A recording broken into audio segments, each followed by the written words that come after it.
1er mars 2021, le conseil de ville de la municipalité d'Ayerscliff s'est réuni. Nous avons pour nous en parler le maire, M. Vincent Gérin. Monsieur Gérin, bonjour. Bonjour, Monsieur Perra. Alors, avec vous, aujourd'hui, on va y avoir, comme toujours, différentes capsules d'entrevues, différents sujets. On va pas faire, évidemment, un suivi en ce qui concerne le Ripple Cove. On va parler du camp You, on va parler du CSVM. Mais en ouverture, aujourd'hui, dans ce premier bloc d'entrevues, on va parler élections, puisque 2021 est une année électorale. Vous en avez pas parlé lors de la dernière rencontre du conseil de ville, mais certaines personnes le savent déjà à Ayerscliff, vous ne vous représenterez pas au poste de maire lors de l'élection, ce qui veut dire que le poste est ouvert. Ben, en effet, puis je trouvais que c'était le temps de l'annoncer, puisque pour laisser aux intéressés ou ceux que ça leur tente de se présenter ou qui y sont, de pouvoir se faire une idée. Les élections auront lieu le 8 novembre. Normalement, les informations qu'on a, c'est que tout devrait se dérouler comme prévu, à la date prévue et normalement, en dépit de la pandémie. So I decided that it's time for me to retire completely from the public life.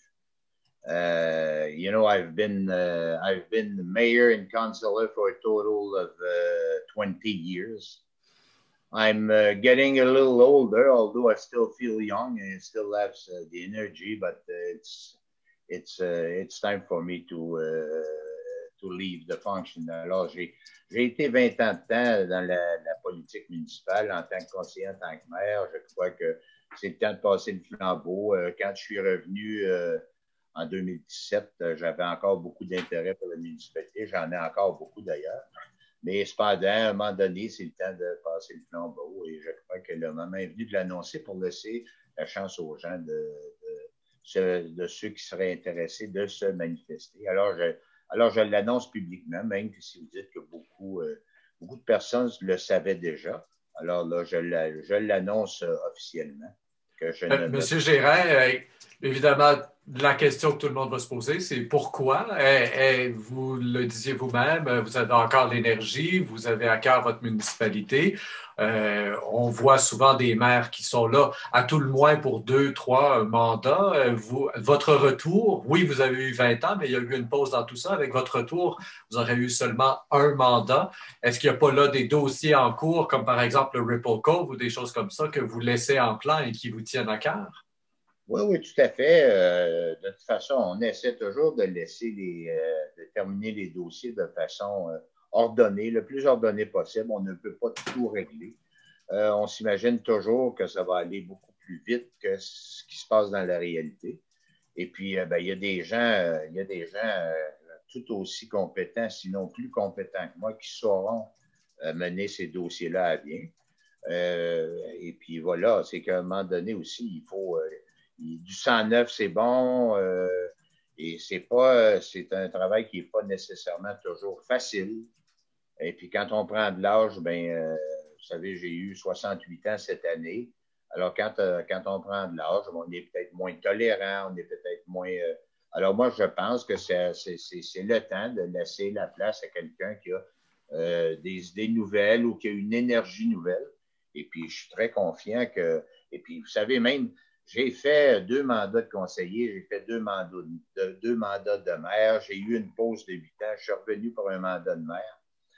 Et puis, voilà, puis j'ai toujours, même pendant les 8 années où j'étais absent physiquement, je suivais toujours la politique municipale de façon très intéressée. Et puis, Qu'est-ce qui a changé, M. Gérin, vous diriez, entre justement vos premiers mandats et aujourd'hui? L'apparition des réseaux sociaux a bouleversé nos vies en général, mais dans une municipalité comme Ayerscliff, est-ce que vous avez remarqué un changement dans vos fonctions de maire dans ce dernier mandat par rapport au mandat précédent, vu la réactivité finalement des gens là, via les réseaux sociaux sur certains projets, la contestation, des choses comme ça? L'avez-vous senti plus vive à cause des réseaux sociaux? Bien, définitivement. Vous savez, une période de 8 ans d'absence, puis revenir, particulièrement dans la période dans laquelle on vit, les réseaux sociaux ont changé du tout au tout.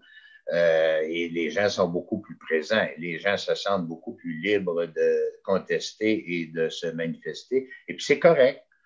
Et puis, les réseaux sociaux, il faut savoir les regarder avec un grain de sel aussi.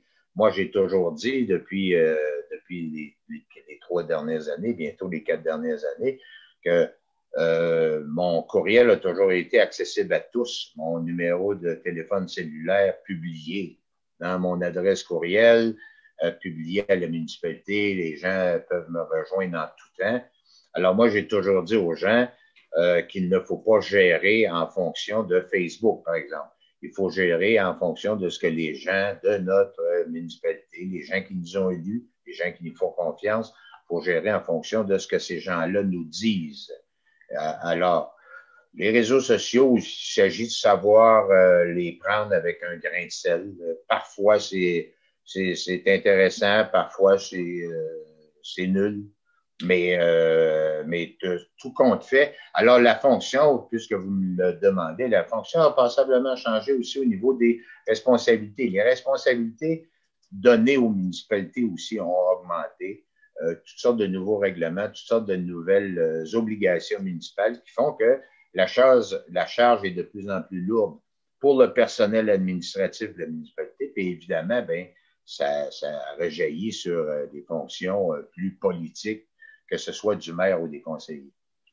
Et est-ce que d'ici à l'élection, vous pensez avoir ce qu'on appelle un dauphin? Donc, est-ce que vous avez déjà dans votre tête l'un ou l'autre prospect dans la municipalité que vous vous dites, tiens, lui, je lui donnerais mon appui, il me semble que ce serait l'homme ou la femme de la situation?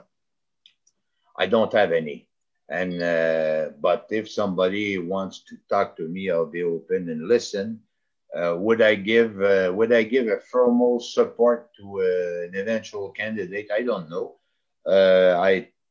You know, it's hard to decide for people who's the best. You know, let's say that you have 2, 3 candidates. It's hard for you, for a former mayor or for the present mayor to support a candidate more than another one.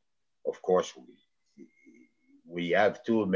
I mean, of course, we may think that one could be better than another one, but I mean, it's always up to the people to decide, and it's always up to the new candidates to sell themselves, you know, to the public. So.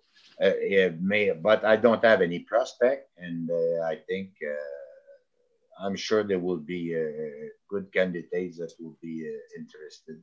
And of course, if anybody wants to ask me questions about this, I'm all open to answer. But I don't want to play je veux pas jouer non plus le rôle de belle-mère. Quand je vais me retirer, je vais me retirer. J'aurai une obligation de réserve pour je ne sais pas combien de temps, peu importe, mais je n'ai pas l'intention de m'immiscer dans les affaires municipales un coup que je serai sorti du milieu. Alors, la perche est lancée.